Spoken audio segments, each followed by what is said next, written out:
Watch him throw the ball, we gon' pick it off. You gon' let him hit the hole or you gon' cut it off. You gon' play through 4th and long or you gon' punt it off. Your defenders, heavy hitters, put your pads in. Don't be looking for the ref to throw no flags in. Keep the helmet on, keep the cleats tight. You the type to want to win by any means, right? You should look alive. This is Trap or Dive. Yes, sir. Yes, sir. Welcome back to another episode of the Trap or Dive podcast. This is the post-game recap, man.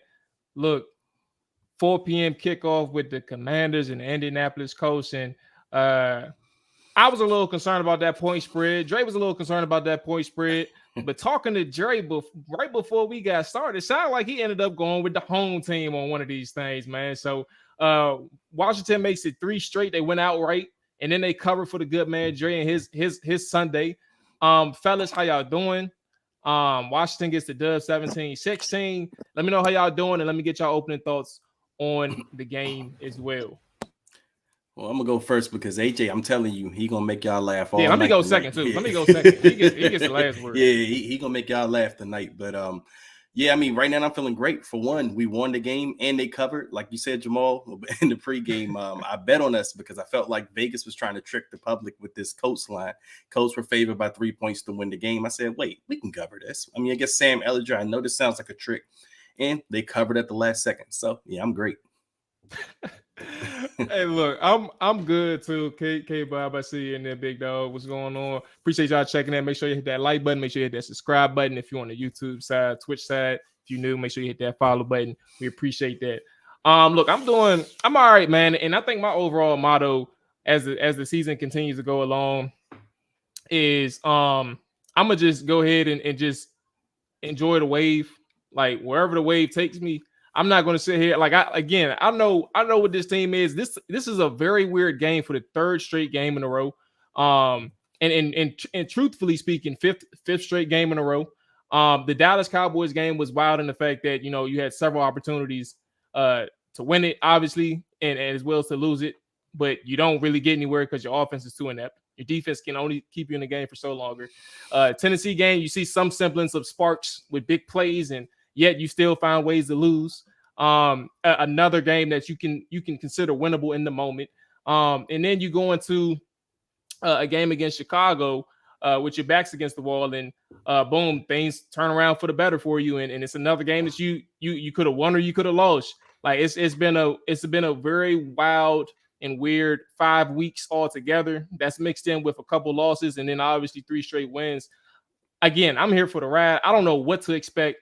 This was another game where I thought that they could have very easily found a way to lose it. But if you want to flip it and look at the optimistic side, fellas, they didn't find a way to lose. They actually came through clutch. Terry McLaurin, for all the conversations about his money and is he going to earn his paycheck? The last 2 weeks, he's earned it in the very big moments of the game, specifically the 4th quarter. So I'm quiet and I'm observing the rest of the way. I don't even know if I should continue to pick them to lose or something. I don't know what's going on. Like what it is. But I'm gonna hand the floor back over to AJ and let him get his opening thoughts off. But yeah, it's another wild game for the Commanders. Yeah, man. 2 mid-ass teams, mid-ass quarterbacks. I'm watching Taylor Heineke 1 and Taylor Heineke 2.0 on the other fucking side. Just a terrible game overall.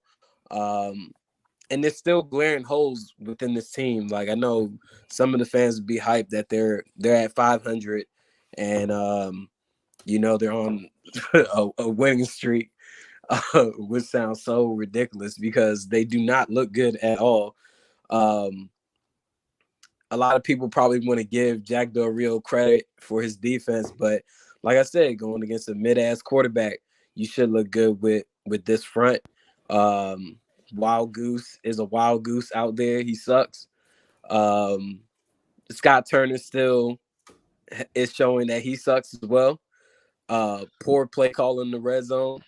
They had 7 points all game. They didn't even get field goal attempts. Like they weren't even getting in field goal range. Like until the last the last maybe 5 minutes or 6 minutes of the game, that's when they started to move the ball again. Yeah, I mean, overall, I don't know if there's anything really to look forward to. At the end of the day, Taylor Heineke threw up some prayers, and and Terry McLaurin, he told him, "This is my city." I don't know why anybody want to claim Indianapolis so hard, but hey, God bless him. At the end of the day, I think the one thing I'll take away from this game, man, and be positive about is Terry McLaurin is a dog. You feel me? He just really needs a quarterback and an offensive coordinator that will take advantage of his skill set even more. Once they can lock in on that, you'll see an elite wide receiver. I feel like he wants it so bad, and we've been seeing it brewing the past couple weeks. Last week, we seen him, showing more personality and more like, I'm that dude. You feel me? I just need the damn ball. He did it last week against Green Bay. Today he did it again. He definitely wanted that ball more than Stephon Gilmore at the end. And I just feel like this offensive coordinator and this team has failed to really put him in position to succeed. He made some plays early in the game, but I don't feel like he's, targeted enough. But, I guess we'll get into all those other items later on. I mean, so 2 weeks in a row, he's been targeted 8 times. And to your point, I still don't think that's enough. But I think this one is more efficient than the last one. 6 for 113. Last week he had like 5 for 70 something. But I think there's a nuanced level conversation with the usage thing. Again, this is the second week in a row where you're counting on your number one guy in crunch time to make a play for your team. And to be honest with you, what happened on that big play in the what's up, Dakota? What happened on that big play in the fourth quarter was a byproduct of Taylor Heineke and Terry McLaurin working together. Like that is a person, a quarterback who is very aware of who his number one guy is, and he's throwing the ball up there and one-on-one coverage no matter who was up there that's checking him. And Stephon Gilmore is a hell of a cornerback, but guess who wanted the ball more? And I think that's a testament to two people. Obviously, the people that's involved on the play, but two people because Taylor Heineke is willing to give his guy that chance. He recognizes who Terry is for this team, and then Terry McLaurin developing into a person that any quarterback on this team can trust. And I think that's also a semblance that's really going unnoticed, regardless of the fact that you're talking about. I mean, we obviously know that he needs a better quarterback, but that's 2 weeks in a row that this same quarterback has gotten the ball in big situations. Like you can't take that away from the two type of the relationship that those two are building right now, or that they already have established, with whichever one is the truth. And I agree with you, Jamal, because I mean, we can sit up here and say that Terry made the play, and Terry absolutely did. I mean, but the fact of the matter is, we're talking about Terry making that play because Heineke trusted him to make that play. I mean, and we can sit up here and talk about what Heineke is or isn't all day. I mean, we'll all probably be right, but at the end of the day, he gave the best player on offense a chance to make a play in a clutch moment. We all wanted it. Exactly. That's what I'm saying. So, a lot of quarterbacks may not even have taken that chance or even use their legs to be able to make that play. So, we're talking about it because he gave Terry, like I said, a chance to make the play. So, I mean, that's all you can ask for. And that's all Terry can ask for. That's why Terry had the strong reaction last week when he got the touchdown pass over Jair Alexander. Terry had that strong emotion, and he goes over to Heineke and says, you give me that chance. He was very emphatic about that. So you just hadn't seen him show that emotion. He had a lot of frustration he was letting out. I mean, whether, he likes Heineke as a quarterback going forward, I think he likes the battle with Heineke, and he will have Heineke's back because Heineke gives him that chance. Yeah. So in terms of the other moments of the game, I think outside of that fourth quarter, last drive for the Commanders, I think another huge storyline played a part for this game, and I think it revolves around the defensive side of the football. Regardless of whatever situation that they got put into, like obviously giving up 16 points is on a normal day is a pretty good day, but they could have given up more, and they didn't due to a couple of reasons. Two fumbles, 2 turnovers that they forced between Ellinger. Well, Ellinger actually, that was wild because he just lost the football as he's getting down, getting prepared to get hit, and he's trying to get down to the ground, and he just loses the football. But then you have a fumble from Jonathan Taylor with a good hit by, I think, Derek Forrest at the time too. And in both drives, they're driving inside Washington's territory. I think they're already in scoring range, if I'm not mistaken. So you have that, and then you have your third and goal line stand from Jamin Davis. 3 big plays on the defensive side of the football that really gives Washington an opportunity to stay in the game, because like we stated going in, I think Hawk, you acknowledged it too. If not, who was it? Yeah, I think it was Hawk. I'm not mistaken. But those are 3 drives where the defense are giving up yards in a bend don't break situation, but they ultimately force a turnover or force a big stop to either take points completely away from Indianapolis or force them to a field goal, which ultimately keeps them within striking distance, the Washington Commanders.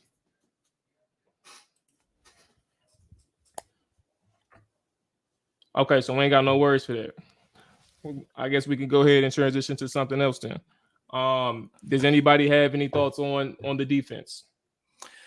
Defensively, I mean, like you said, Jamal, I mean, they are they're just, normally we would probably be happy about this, especially like you said. I'm about to say, you can speak. Yeah, go ahead. Yeah, I mean, I'm just thinking because, they've played good the last few games. I mean, they've held teams. We've talked about the defense improving. And today was kind of a mixed bag because you don't expect the Colts with a guy making his first ever NFL start to come in and just, dominate you. But at the same time, you felt like you gave up a little bit too many of those plays to them in this game. But at the end of the day, they held them to 16. They gave them a chance. And I felt like, we can't rag on the defense too much because the offense was anemic for most of this game. I mean, outside of that first half touchdown, I didn't know if they were going to score again. I mean, and it was 16-7 in the fourth quarter. We're, finally waking up from the dead on offense. But the defense at the same time, like I said, they could have folded and maybe lost by even more. I thought the Colts could have pulled away at any point, but the defense gave them a chance. And that's what they've been doing over the winning streak. And even before the winning streak, like I said, go back to the Philly game, to the Cowboys game, even though, those games were not even close. And we felt like we had no chance, but we felt like we had no chance because the offense couldn't do anything. So the defense at least gave them a chance if the offense was to, do anything in a game. So that's what they've been doing over this winning streak. And that's what they'll have to rely on for the rest of the season as well. Yeah, I'm in a space because I was just thinking about all this other, because we're gonna circle back to like the larger picture with this offense because I got some thoughts that ain't too pretty. But defensively, this was like one of the ones where I'm looking at this game heading into it. I'm looking into this game and I'm like, if you keep these guys unbalanced, if you force that man Ellinger to have to throw the football too many times and Frank Wright is comfortable with, then you have a shot. And lo and behold, they sure as hell did not do it. 29 carries, 135 yards that the Commanders gave up on the ground. Jonathan Taylor got well above his season average. Obviously, we know that he's a really good back, so what he was averaging on the season is really null and void. But the whole point is, like, this offensive line was quote unquote a bad offensive line, a bad run blocking offensive line, a bad offensive line altogether. And you found ways you meaning the Colts running backs, the coordinators, they found ways to get the ball on the perimeter, and they found ways to get Jonathan Taylor some space in the middle throughout this game. And the point being and bringing all this up is this is a defense who wasn't going up against the best talented offensive line. They weren't going up against the more talented wide receiver core, but these guys had gotten past them several of occasions. Even on the last drive, Dre, with 22 seconds left, Michael Pittman drops a pass at midfield with a timeout left. Mm-hmm. That would have got them in scoring range if they had a couple of more successful plays. Who knows where it would have went? But you get themselves in position. Like, This is just a defense where you're like, you know that something's off, but you haven't seen it yet because of who they're going up against. And I think to what you said with your opening statement about this defense, that's the biggest concern is like, you know, something's here, but like, thank God we're playing who we're playing. And Jamal, something that really showed its ugly head in this game is kind of a weakness we've been looking at all season with this defense. I thought the corners got exposed today. I mean, you know, I thought they played, you know, maybe a couple of good games the last couple of games, but I thought Ben St. Juste played one of his worst games in recent memory here. Kendall Fuller, I mean, I still see him letting guys get by him, and I'm like, why is, you know, no one near this dude, you know? But something I do want to highlight that's actually good on the defense, and I don't know if AJ is going to object to this because AJ has some opinions about this guy before the season started, but Cam Curl is playing football this season, man. Like Cam Curl, I mean, I think he started to become a household name in safety this year. I mean, he makes plays, man. Like if he's around the play, I mean, he's usually a short tackle, and you just know he's making the right read. And so, but I did want to kind of get your opinion on that. Yeah. Mm-hmm. Because they putting that man name out there, dog. Yeah, I mean, I don't really have an opinion on Cam Curl. I'm not seeing it, but hey, you know, if you see it, you know, so be it. I really don't see it from him. Ideally, I would love to update the free safety and strong safety position in the offseason, but I mean, but what isn't he doing that's convincing you that he's not he's not it? I mean, I just see a player out there. I don't see anything that's really for me to write home about. I don't know. Maybe y'all could pinpoint to something. Maybe I missed it today in today's game that would make me say, oh yeah, he's looking like a above average player. But I just see a guy that's just out there. Like I don't really see anything fascinating to me. So Jag, basically, you saying Cam Curl's a Jag? Yeah, I just see another guy within this defensive scheme. Like I'm not really impressed by him. Yeah, that's why I guess I'm asking right now on the spot. Like, what did he do today that made you spark of that observation? I mean, he makes key plays on defense. Like you see a good stop. It was one play in particular that I remember in the game. I think it was near the goal line, and Cam had a big stop on the play. And he just makes plays like that throughout a game that you just say Cam made a smart play. Like he's a smart player back there. I mean, I don't know if he's just a guy, but I think he's a little bit better than you give him credit for. Where he picked up the guy and tackled him? Yeah, that tackle. Yeah, I mean, like I said, I feel like that was a basic play. I mean, I guess today you could probably give him credit for, you know, doing the play calling or whatever for the defense. But yeah, I don't know. I just haven't seen it. Jay, we're talking about. It also doesn't matter what I see either. So it's actually funny that you brought that. So he's saying we're talking about right now we're talking about Cam Curl. Cam Curl. It was another name that you mentioned. I think we mentioned just now, but I'm dropping the ball. But I mean, before I forget, but I will say that Defoe been making some plays. He caused that fumble, so he's definitely been making some turnovers within his defensive scheme. I want to say he's the one that made that tackle where Jonathan Taylor ended up fumbling. He put his helmet on the ball. You sneak this in. Okay, I think Jay threw out a little jab. Okay. What you think about I get it now. What you think about your boy Ben St. Juste? AJ. I mean, what about him? About like the same skill set. What's his skill set in his defense? I say offense. I mean, I feel like what Ben does great and can be good at, they don't really allow him to do. For example, take the Alex Pierce reception. In most cases, somebody like a defense would allow him to jab and press that man, so he can't get that outside jab with his foot and beat him inside. He probably also thought that he had safety help. He probably should have, but you know, Bobby McCain isn't the greatest center fielder within the league. I think Ben could do a better job at playing the ball in a lot of cases. I think sometimes he plays through players' hands a lot, but that's really, my real observation and things that I talk about personally with Ben. So I think he could be more of a ball hawk and make better plays on the ball. I just think he sometimes plays through players' hands a lot. That's all valid. Let's get to the comments. Marcus said Cam wears the dust because he puts the defense in the right position.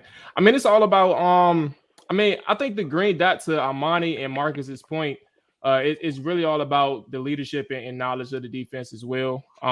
You know that they didn't really go to. I don't think Bostic even saw the field that much. It was David Mayo and Jamin Davis, obviously, and obviously Cam Curl was that green dot guy. So you kind of, to Marcus' point and to Marnie's point, you kind of see where he ranks in terms of like the hierarchy or importance in that defense. And to be honest with you, it really today. Another thing before we transition back to how this offense looked before that fourth quarter.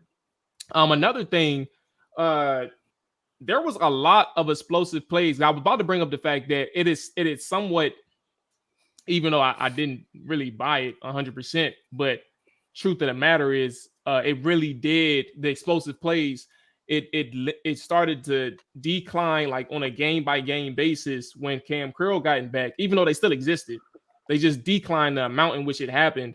But ultimately, they had several. The Colts did this game, and that's another thing where you look at to our conversation about this defense, and you're saying you thank God or we thank God that we played who we played. You're not getting away with the amount of explosive plays you allowed, and things like that, and the ineptitude on offense as well. Like in a situation like this against a better team, and that's kind of was really what always leaves us confused, because it was the same thing last week. You didn't think that the Packers and Aaron Rodgers' offense could be that bad, and yet they were. And now you go up against a team where you were expecting some ineptitude, and they still gassed you, but they lost by way of turnovers. So yeah, these explosive plays too is something that they're really gonna have to get cleaned up. Any last thoughts on the offense? Defense before we talk about those first three quarters for that Commanders offense? I guess I want to touch on Jay Tyler's comment. Like, how can you call Ben St. Juste mid when literally he's the best corner on the team right now? You feel me? Like, corners get beat. He got beat on that play, but at the end of the day, he also probably believed that he had safety help. It was not cover one. So, I mean, if you have a better safety, he probably picks that off, if I'm not mistaken, just from the TV copy of what we've seen.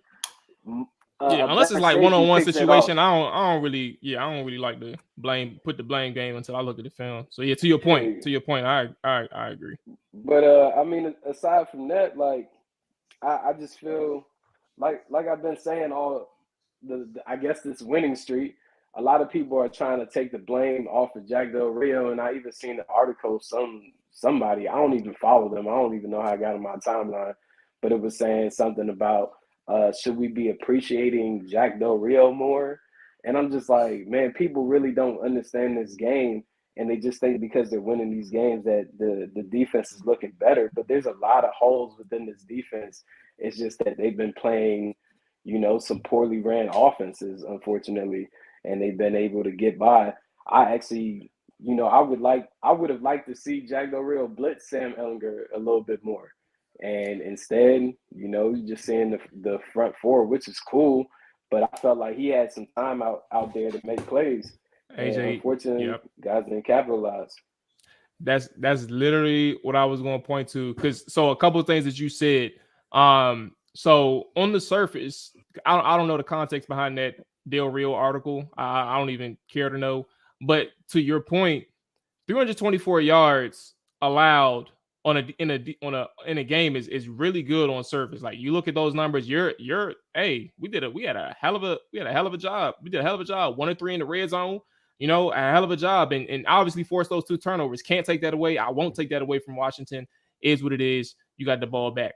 But I think in between the numbers, to your point, like, The 135 yards were big because that's what really set them up to get them in position to score.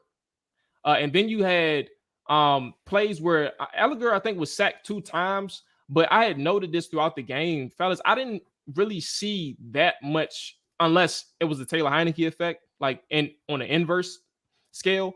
I didn't really see that much pressure on Ellinger throughout the game in a sense. Like he didn't look like he was a quarterback under duress for the majority of the game. He had moments, but it didn't look like a quarterback who was really uncomfortable back there. Like he looked like he was in his comfort zone. He was able to make plays in and out of the pocket.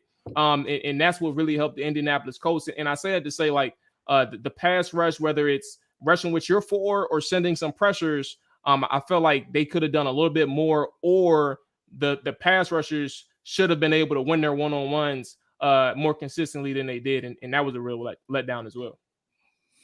Yeah, and that's how I felt because I throughout the game, I'm sitting there watching. I'm like, man, this dude is just way too comfortable out in the field for me. I mean, he was making throws like he thought he was like Brett Favre. He was missing him. Like he had a couple where he threw him man-to-man coverage out there that was press man. And I was like, oh, there was no way he should have made that throw. And he didn't make those throws. But he was confident. He was comfortable. It was like he didn't feel any pressure. I mean, they weren't really throwing nothing exotic at him or anything. They were just kind of playing a bend but don't break defense today, which was, a little disappointing. But at the same time, like I said, luckily it was Sam Ellinger.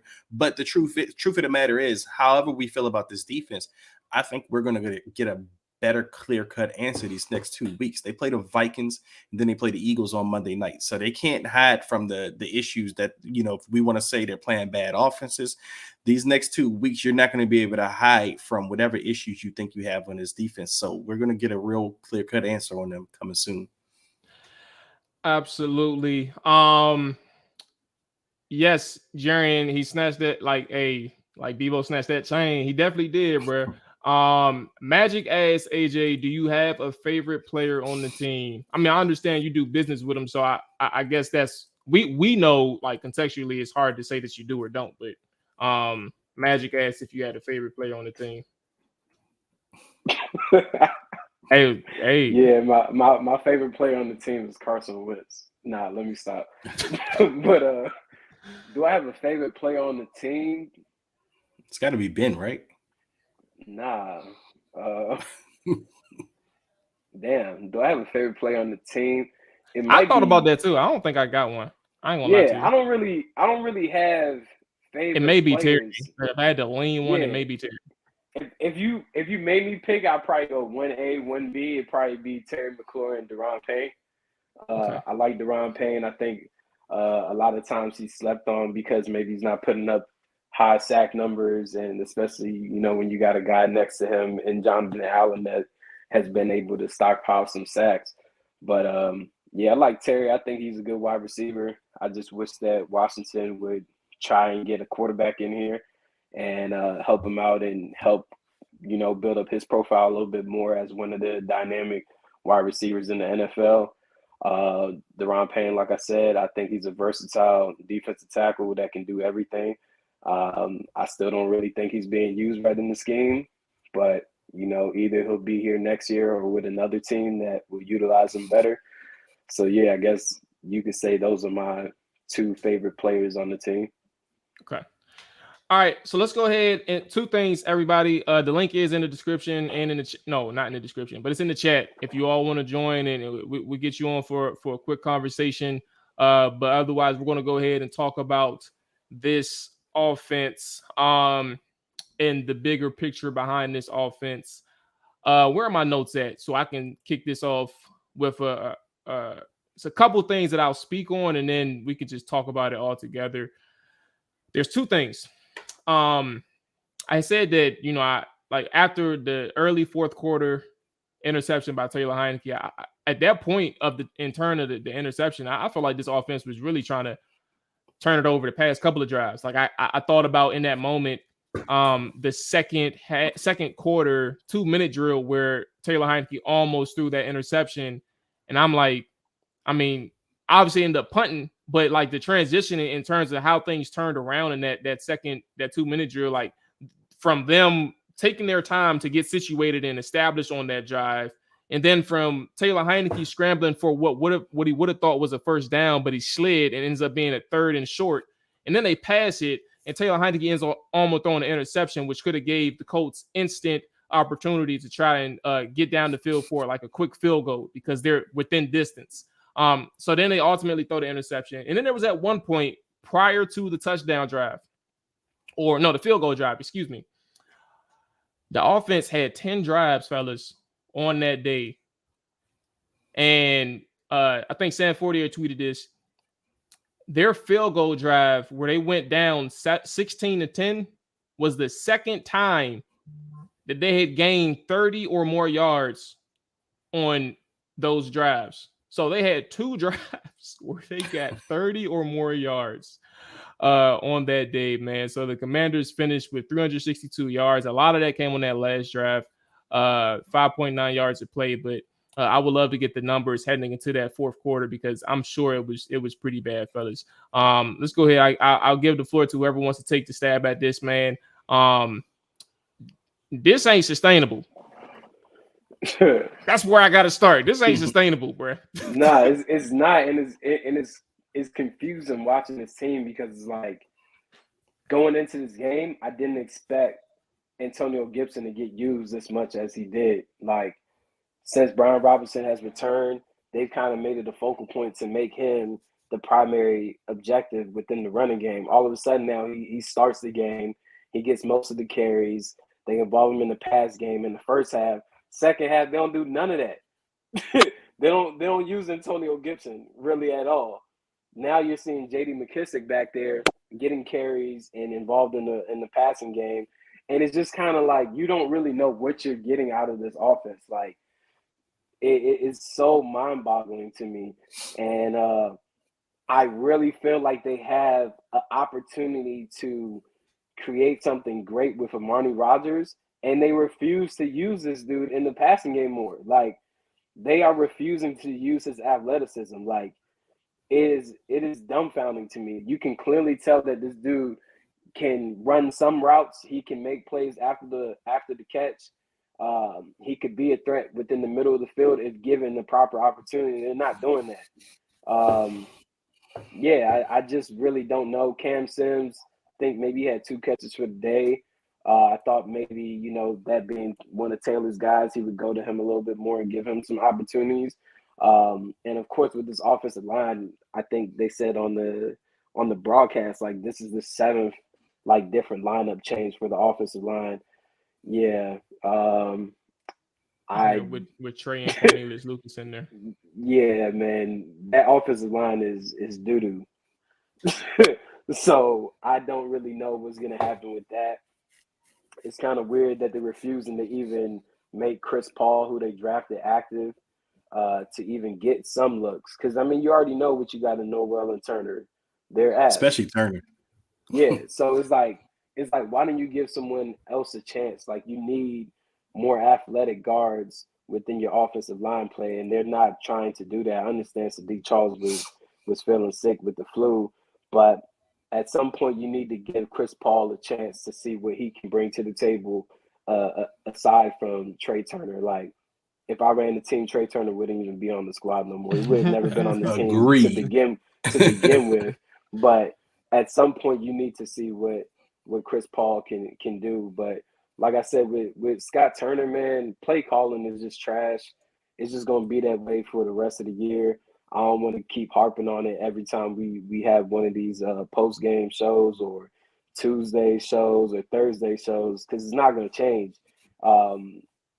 It's like sometimes you'll see great things on a drive and then you'll never see those things again for the rest of the game, or you may never see it again for the rest of the year. It's like you really don't know what you're going to get. And like I said, Antonio Gibson was the focal point of the first half. And the second half, I don't know, Mual, you're on the computer, so you probably got the numbers. I don't know how many touches he had in the second half, whether it be in the rushing game or the passing game, but it was very, very limited.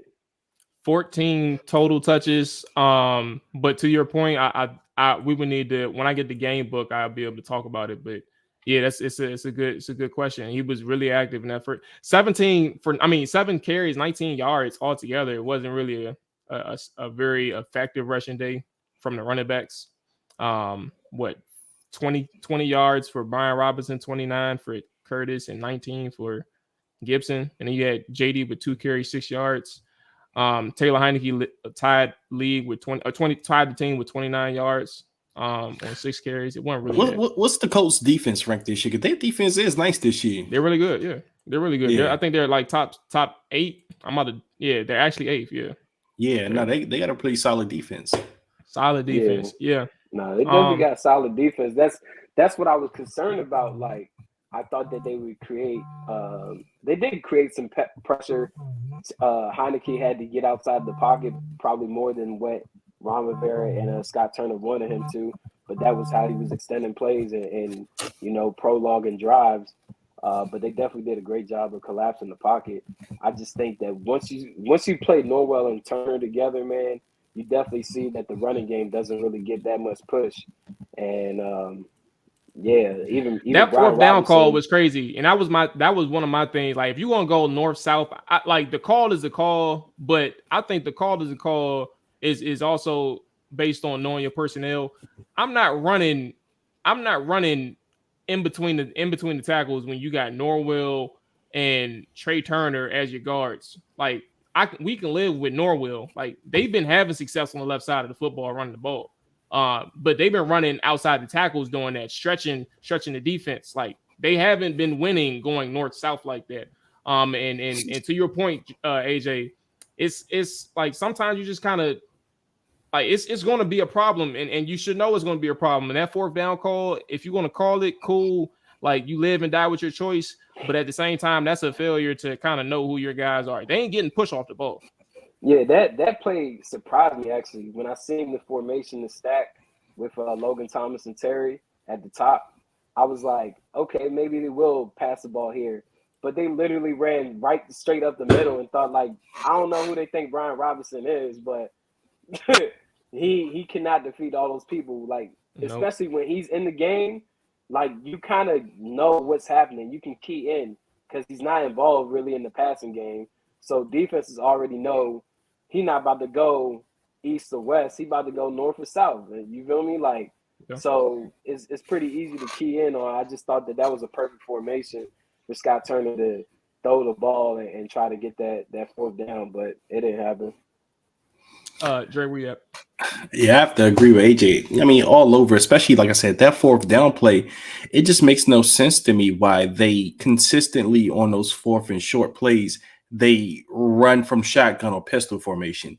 Like, I mean, get under center, maybe put a fullback in there. I know the dude Alex Armour, I think he's been active. Use a fullback, go power, or you could even do a quarterback sneak in that situation. I mean, he did it to win the game. But I mean, I have an issue with Scott Turner. Just the way he just calls games is just so erratic. Like, I mean, I think it was the 2nd drive of the game that really pissed me off because I felt like they could have started. They was getting some momentum. And they were moving the ball. I mean, they were running the ball consistently on that drive. And then he did something that just drove me crazy all game, was call a play that starts behind the line of scrimmage. I mean, I think that was the play they may have did that screen to Terry, and he gets tackled for a 7-yard loss on a screen pass. But it's just so much of that in this offense, especially when Taylor Heineke's at quarterback.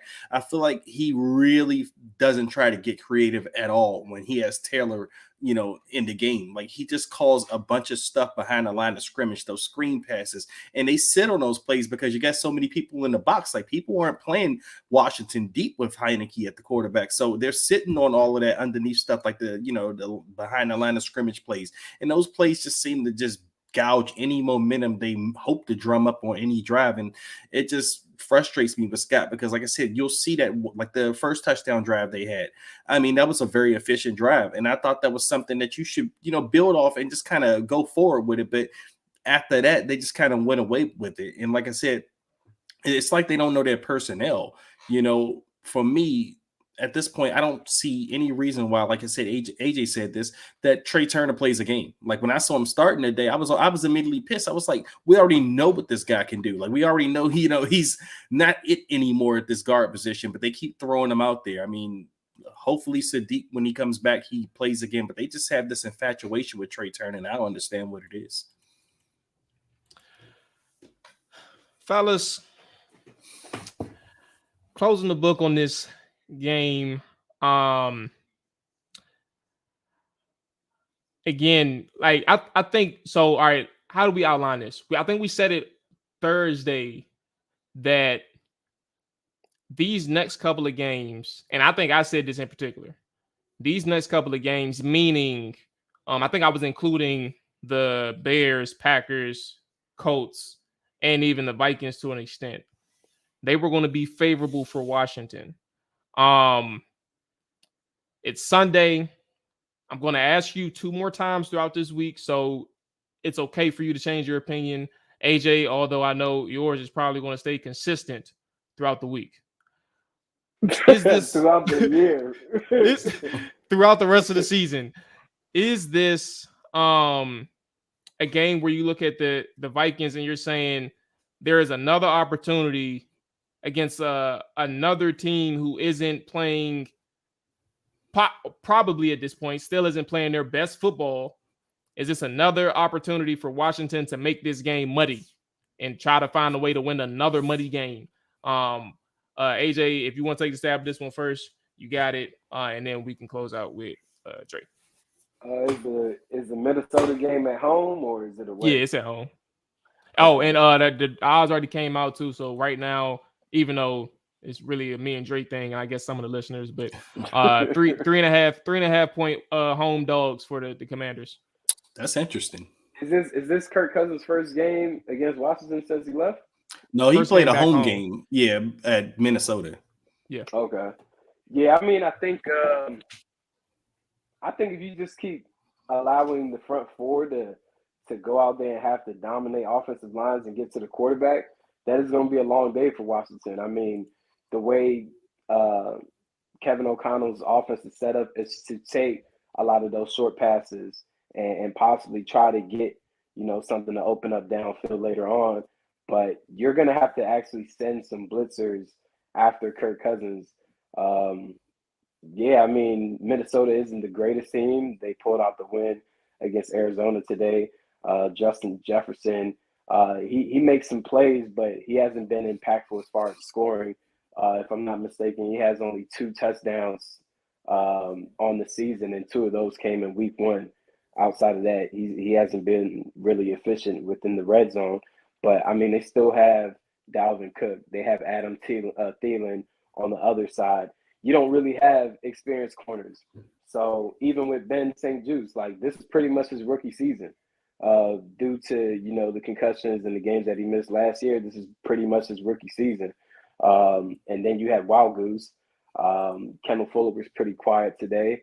But at the end of the day, you're going against 2 veteran, well, not even veteran. You're going against 2 good wide receivers. One is actually great in Jefferson, and Thielen can still do his thing. He knows his nuances. Yeah, I don't really know what to expect from Minnesota defensively, but I know that they have pass rushers in Danielle Hunter and Zadarius Smith that will give these tackles a long, hard day. Pause. That sounded so wild. But they will have a long day, trying to stop those guys. So it'll be interesting, but of course I have the Commanders losing. Hold on. We got 6 more days to change your mind, brother. You ain't had to get no prediction just yet. That ain't gonna happen.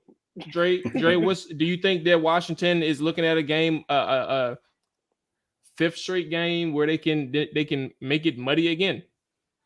Funny thing is that Vegas line piqued my interest because I kind of thought Minnesota would be favored a little higher with with that point spread. I thought they would probably come in at like 5.5, given their record, the win streak and how they've looked. And the Commanders aren't winning dominant, or they aren't winning great on their 3-game winning streak. So that leads me to say Vegas knows a little something here, or maybe they're trying to bait someone. But as far as the game goes, Washington, every game is ugly for them. I mean, that's just the way they have to win games. Like, I mean, I don't think they're ever going to come out in a game and, just look so much better than their opponent.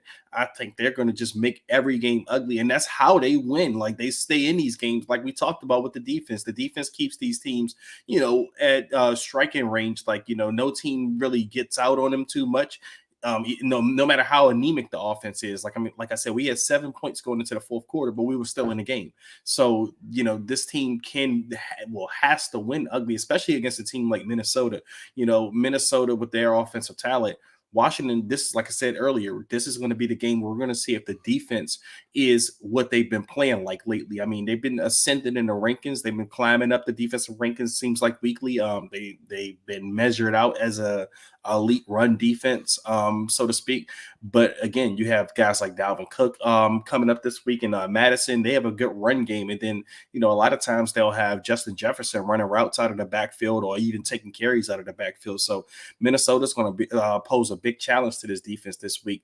And again, I do think they will have a chance to win this game because they can make it ugly. I mean, it's not a game that's out of the realm of possibility of winning, because Minnesota wins ugly too. So that's why I do think this game will be ugly. There it is. I do think that it's probably gonna.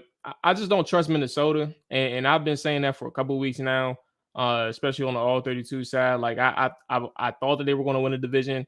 I predicted that when the season started, but that don't mean they have a pretty 6-1 record. Winning is winning. Or I think they're 7-1 now, right? If I'm not mistaken. Oh yeah, 6-1. My bad. So I don't think you have a like 6-1 and 61, but sometimes those wins aren't necessarily completely thorough. I think this one was a little shaky as well, and I think that'll continue to be the Minnesota Vikings. I don't think they'll have that many convincing wins, and that leaves room and opportunity for teams to go in there and muck it up against them. And unfortunately for Minnesota, and I guess fortunately for Washington and Washington fans as well, this is the perfect bid, the perfect suit for these guys. So we'll continue to monitor those things as the week moves along. Fellas, that's going to wrap it up for us. We'll be back Tuesday to cap some things off on this thing and kind of officially look forward to the Minnesota Vikings. Commanders Morning Show is back tomorrow. Back the rest of this week, matter of fact. And I think we are set on the administrative items. So, fellas, enjoy your evening. Enjoy that Bills game. If you on my side, Dre, I pray you on my side. You ain't got no point total, do you? Actually, I didn't put any action on tonight because I just didn't like the point spread. You had yourself a good Sunday anyway, man. Yeah, God and a good bless, Saturday man. Too. College football was good to me this weekend too. So yeah, I fucked up on that. I shouldn't have touched no gambling game. ass niggas. I shouldn't have touched no game. Hey, all right. We'll put it this way. Just pray for me, bro. I'm not even gonna tell you what I picked. Just pray for me. Just like pray Mual. Pray for the total, bro. Whatever it is, pray for it. All right. You win, we All right. Yes, thank you, man. Hey, y'all be safe. Enjoy your evening. Enjoy the Sunday night game. We out of here. Peace.